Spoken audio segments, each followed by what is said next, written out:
Сәлеметсіздер ме? YouTube каналымдағы оқырмандарым, сіздерге бүгін біз тез оңай жасалынатын муравейник тәттісін жасаймыз. Мына үйде жейілмей қалған печеньелер болады ғой, соны балдарыңыз жемей қалып кеткен печеньелерді өстіп ұнтақтап алсаңыздар болады. Блендермен или болмаса оқтаумен, қолмен жақсылап осылай езіп аласыздар. Оған бір банка кейін сгущенка болса, сгущенканы араластырып аласыздар. Егер үйлеріңізге аяқ астынан қонақ келіп қалған жағдайда да осылай печенье мен сгущенка болса, осылай тез араластырып дастарханға қойсаңыздар, шаймен күшті керемет кетеді.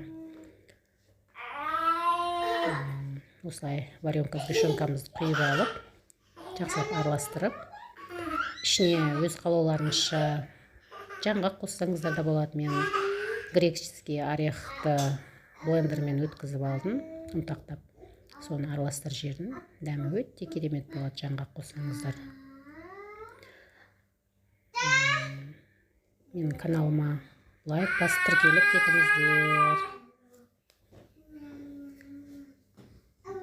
Кейін осылай қалпын келтіреміз, стакандарға салып, осылай домалатып шығарамыз.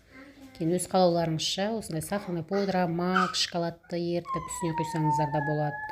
Өз еріктеріңіз, өз қалауларыңызбен. Сеппесеңіздер де солай жесеңіздер болады.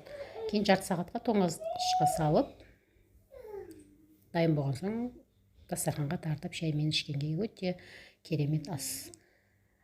Каналыма тіркеліп лайк басуды ұмытпаңыздар. Сіздерге рахмет. Сау болыңыздар. Келесі кездескенше.